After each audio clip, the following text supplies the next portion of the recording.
Alhamdulillahirabbil alamin. Wa bihi nasta'inu ala umuri dunya waddin. Asyhadu an la ilaha illallah wahdahu la syarika lah wa asyhadu anna Muhammadan abduhu wa rasuluhu amma ba'd. Faqala Allah ta'ala fil Qur'anil karim, a'udzu billahi minasy syaithanir rajim. Ya ayyuhalladzina amanu taqullaha haqqa tuqatih wa la tamutunna illa wa antum muslimun. Wa qala aidan fil ayatil ukhra fattaqullaha mastata'tum. Al-ayat. Hadirin jamaah pengawasan anu dimuliakeun ku Allah Subhanahu wa taala. Puji syukur karunia luhur ka Gusti Nu Maha Suci Allah Subhanahu wa taala. Rehna urang sadaya pikeun kayu saat tutugikeun ka ieu masih ukur masih kena pasien detak nafas nanti Allah Subhanahu Maha Kuasa. Hingga orang sadaya biasa ngalendahkeun kadua sampean urang, biasa madrakeun anggota awak urang pikeun nyumponan pengundang Allah Subhanahu wa taala sekaligus silatul arham. Mugia hidayah anu sumarambah dina bayah urang, taufik anu ngajik dina diri urang ku Allah Subhanahu wa taala ulah dicabut deui. Anu dipalaruh urang hidayah sarta taufik anu parantos lancep pageuh kuat dina jiwa dina ati sanubari ku Allah Subhanahu wa taala sing ditetepkeun geneukeun sangkan hirup kuring urang di alam dunya ieu nginul rahayu laksa ketika bingahan ayat dina uruhan magfirah sarta ridho Allah Subhanahu wa taala. Hadirin ikhwan fillah sadaya, alhamdulillah urang mincak ka sasi Juli munggaran anu mana jadwal malam Jumat anu munggaran kalalesan simkuring anu kapancenan tugas. Mugia naon anu sakedik bade didugikeun ngeunaan ibadah anu aya pakuat pakait sareng bulan Rayagung di Yaumul Nahar tanggal 10 Zulhijjah ku urang sadaya tiasa kagambar sarta tiasa dilaksanakeun dina waktosna. Hadirin alhamdulillah, aya kaidah syar'un man qablana syar'un lana. Syariat orang terdahulu itu adalah bisa berlaku syariatnya bagi kita. Syar'un man qablana, syariat orang yang terdahulu, orang-orang yang dipimpin, dilahirkan oleh Allah Subhanahu wa taala telah lebih dulu daripada kita. Itu syariatnya bisa berlaku pula untuk umat yang sekarang. Salah satu contohnya adalah udhiyah atau menyembelih kurban, hewan kurban. Kalau kita melihat perjalanan ibadah yang satu ini, tentunya ini dilakukan oleh orang-orang sebelum nabi-nabi terlahir ke alam dunia ini dan dilakukan oleh nabi yang pertama, yaitu anak-anak Nabi Adam alaihissalam. Kemudian dilanjutkan lagi oleh Nabi Ibrahim alaihissalam. Dan dan kemudian terus sampai sekarang, dan itu bisa berlaku pada umat Nabi Muhammad SAW. Tinggal kaifiatnya bagaimana, teknisnya bagaimana, mungkin saja berbeda. Seperti sholat zaman Nabi Adam alaihissalam pun sebetulnya sudah diwajibkan. Bahkan ibadah tawaf pun, ibadah haji yang sekarang ada salah satu syaratnya atau rukunnya untuk melaksanakan haji atau umroh itu adalah tawaf. Tawaf itu dilakukan oleh Nabi Adam alaihissalam ketika Nabi Adam alaihissalam dikeluarkan dari surga ke alam dunia ini. Menurut sebagian penafsir, para ulama menafsirkan Nabi Adam alaihissalam diturunkan dari surga ke dunia, tepat tempatnya ada di negeri India. Itu menurut para ulama terdahulu. Kemudian Nabi Adam alaihissalam diciptakan oleh Allah Subhanahu wa taala dengan bentuk fisik yang sangat tinggi. Bahkan diceritakan dalam sebuah hadis menjulang tinggi sampai tidak kelihatan mukanya gitu, namun ayat nama digambarkan seperti begitu. Tetapi kemudian Allah Subhanahu wa taala menurunkan lagi bentuk manusianya, bentuk wujudnya itu menjadi 90 hasta. Nah, itulah Nabi Adam alaihissalam diciptakan oleh Allah Subhanahu wa taala, pertama kali diturunkan itu adanya di negeri India. Kemudian Nabi Adam alaihissalam berjalan menuju Makkah. Nah, gitu. Jadi Makkah itu adalah tempat ibadah yang pertama kali dibangun oleh Allah Subhanahu wa taala, Nabi Adam alaihissalam sebagai rumah ibadah. Jadi kalau Makkah dibangun pada zaman Nabi Ibrahim, ada yang berpendapat seperti itu, bukan salah, tetapi Nabi Ibrahim alaihissalam melanjutkan pembangunannya dengan anaknya yang bernama Ismail alaihissalam. Jadi yang pertama kali rumah ibadah dibangun itu adalah Makkah. Maka ketika ada ayat Al-Quran yang menyuruh supaya berbalik kiblat, bahwa asalnya berkiblat kepada Baitul Muqaddas atau Baitul Maqdis, sebetulnya itu adalah arah kiblat yang kedua. Arah kiblat yang pertama itu adalah Makkah, kemudian dibalikkan kembali oleh Allah Subhanahu wa taala setelah berkiblat kepada Baitul Maqdis, kemudian dibalikkan arah kembali kepada Makkah Al-Mukarramah atau Makkah.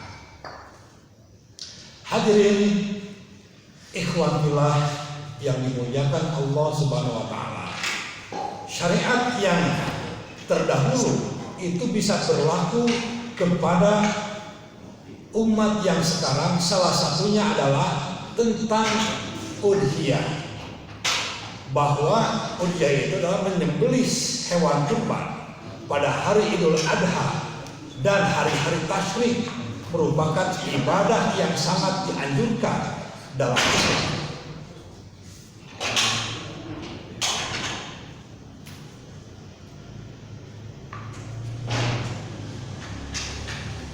Dalam Al-Quran disebutkan bahwa menyembelih hewan kurban adalah bagian dari syiar Allah Subhanahu wa taala yang selayaknya diperhatikan dan diagungkan oleh semua kaum muslim. Karena siapapun yang mengagungkan syiar-syiar Allah Subhanahu wa taala, maka hal itu menunjukkan bahwa dia bertakwa kepada Allah Subhanahu wa taala. Disebutkan dalam surah Al-Hajj, kita lihat makalahnya dalam surah Al-Hajj ayat 36, Allah Subhanahu wa taala telah berfirman, "Wal budna ja'alnaha lakum min sya'airillah." Dan telah kami jadikan untuk kalian unta-unta itu sebagian dari syiar Allah Subhanahu wa taala. Juga dalam surah Al-Hajj ayat 32, Allah Subhanahu wa taala berfirman, "Dzalika wa may yu'azzim sya'airallah fa innaha min taqwal qulub." Demikianlah perintah Allah Subhanahu wa taala Dan barang siapa yang mengagungkan syiar-syiar Allah, maka sesungguhnya itu timbul dari ketakwaan hati. Hadirin ikhwatul iman rahimahullah. Selain untuk mengagungkan syiar Allah Subhanahu wa taala, kurban itu adalah mengandung banyak keutamaan. Banyak hadis Nabi Muhammad SAW yang menjelaskan keutamaan berkurban. Di antaranya adalah pertama, hadis yang diterima dari Siti Aisyah radhiyallahu anha. Dia berkata bahwa Nabi Muhammad SAW bersabda, "Ma'amila ibnu Adam yauman nahri amalan ahabba ila Allah azza wa jalla min hiraqati dami." Tidak ada amal anak Adam di hari nahar adalah yang paling dicintai oleh Allah Subhanahu wa taala, yaitu amalan tiada lain yang dilakukan adalah mengalirkan darah. Artinya amal anak Adam yang paling dicintai di hari nahar. Hari nahar teh hari apa? Tanggal seberapa? Tanggal 10 Zulhijjah. Nyata dina poean udhiyah, dina poean motong, nyata tanggal 10 Zulhijjah. Nah, maka tidak ada amal anak Adam yang paling dicintai oleh Allah Subhanahu wa taala di hari nahar adalah mengalirkan darah. Apabila kita bertanya, Allah sangat mencintai amalan ini, berarti jika Allah mencintai amalan ini, apa yang mesti kita lakukan? Apa yang mesti kita kerjakan? Apa yang mesti kita amalkan? Jadi amalan yang paling baik di hari nahar itu adalah mengalirkan darah. Jika dulu Nabi Ibrahim alaihissalam disebutkan dalam Al-Quran, wa idzin tala Ibrahima bi kalimatin fa'atamahunna, dan ingatlah ketika Nabi Ibrahim alaihissalam diuji oleh Allah Subhanahu wa taala dengan beberapa kalimat. Yang dimaksud kalimat di sini adalah antara perintah dan larangan.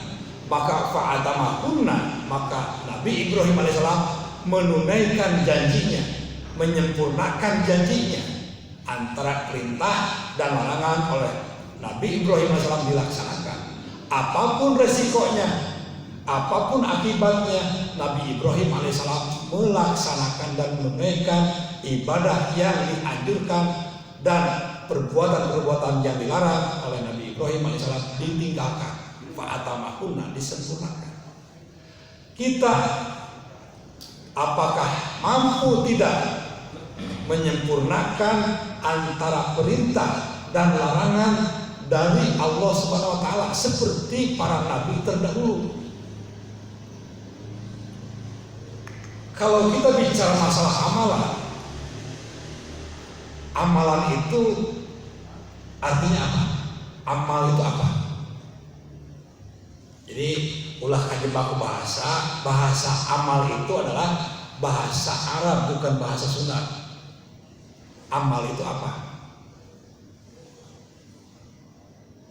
Di dalam bahasa Arab, al-asmaul muta'addidatu wal musamma wahidah.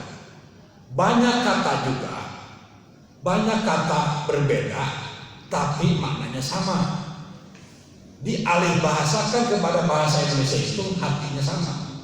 Seperti kata makruh, kata khair, kata birun, kata ihsan, sama artinya baik. Hasan baik, ma'ruf baik, khairun baik, birun baik. Banyak katanya, tetapi kalau dialih bahasakan ke dalam bahasa Indonesia sama-sama satu pengertian baik. Tetapi Allah Subhanahu wa taala menciptakan bahasa dalam Al-Qur'an itu berbeda tujuannya. Seperti khairun, kebaikan. Kebaikan yang namanya khairun itu adalah kebaikan yang datang dari Allah Subhanahu wa taala walaupun bertolak belakang dengan keinginan kita sebagai manusia. Maka ayat doa, jazakumullah khairan katsiran. Katsiran doain ngomong katsiran. Aya cenah hadis ieu teh tanggo kasiran teh hukumna teh dhaif. Betul? Tinggal tahrij deui. Tinggal tahrij lagi. Ada yang sebagian yang berpendapat bahwa jazakumullahu khairan katsiran. Tanggo kasiran teh itu hadisnya dhaif. Jadi jazakumullah khairan saja. Kaitan dengan doa. Walaupun itu doa dhaif, boleh kita amalkan asal jangan punya keyakinan itu doa datang dari Rasulullah SAW. Jika isinya itu baik, tidak menyalahi aturan, itu bisa diamalkan seperti kita berdoa dengan bahasa Indonesia. Mudah-mudahan oleh Allah Subhanahu wa taala dibalas dengan balasan yang lebih baik dan lebih banyak. Dan beda dengan tadi sama gitu. Seorang mah aya bahasa gitu, mudah-mudahan sing digentosan ku Allah Subhanahu wa taala kudu langkung sae, langkung seueur. Kan gitu, eta teh doa eta. Artinya asal jangan punya keyakinan doa itu datang dari Rasul, boleh kita ucapkan, boleh kita laksanakan, boleh kita amalkan. Nah itulah bahasa dalam Al-Quran. Banyak kata-katanya, tetapi kalau dialih bahasakan ke dalam bahasa Indonesia, itu tetap artinya satu. Khairun itu kebaikan datang dari Allah Subhanahu wa taala walaupun itu bertolak belakang dengan keinginan kita. Kalau kita inginnya ketika kita berbuat kebaikan atau beramal itu punya keinginan supaya dibalas dengan balasan yang lebih baik, bahkan kontan. Tetapi pada kenyataannya tidak pernah datang secara mendadak, tidak pernah langsung datang secara langsung itu balasannya. Tapi menurut baiknya Allah bagaimana? Tapi kita kadang-kadang ternyata kesapa godos, akhirnya tidak sinkron dengan keinginan kita. Itulah khairan, kebaikan yang datang dari Allah walaupun itu berbenturan dengan keinginan kita. Ma'ruf juga sama artinya baik. Ma'ruf itu kalau kata Imam Ar-Raghib Al-Asfahani, ma'ruf itu adalah kebaikan, di mana kebaikan itu bukan saja dikenal oleh orang muslim, tetapi kebaikan itu justru dikenal oleh semua kalangan, baik muslim ataupun non muslim. Itu ma'ruf. Makanya aya bahasa amar ma'ruf nahi mungkar. Ari ma'ruf mah saha nu rek nyalahkeun ngaberantas perjudian. Rek agamana Islam, rek agamana Kristen, rek agamana Buddha, rek agamana Hindu, tetep eta teh perjudian teh salah. Cuman yang jadi permasalahannya da anu ngaberantas da make kopiah bodas, make kopiah haji, make baju gamis, jadi we identitas teh da geus geuleuh ka umat Islamna, jadi dianggap salah keneh bae. Eta mah geus aya istilah nama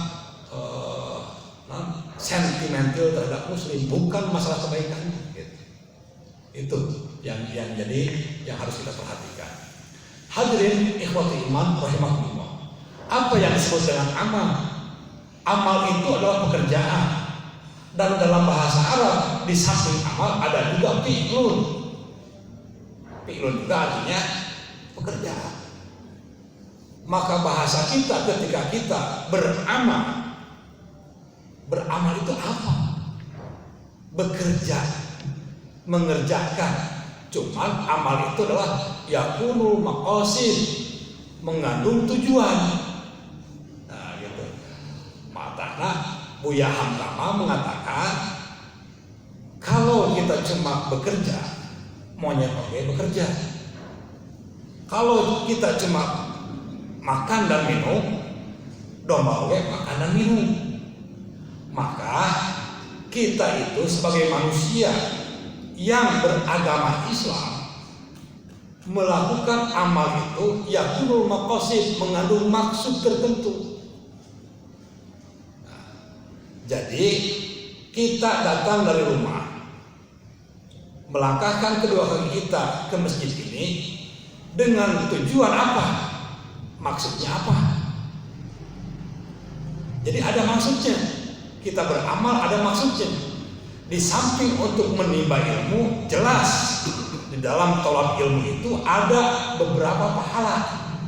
Nah, makanya bicara masalah amalan itu, bicara amal berarti bicara juga kaifiyah, bicara juga pahala,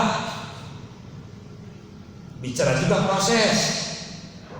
Ada kaifiyatnya, ada pahalanya.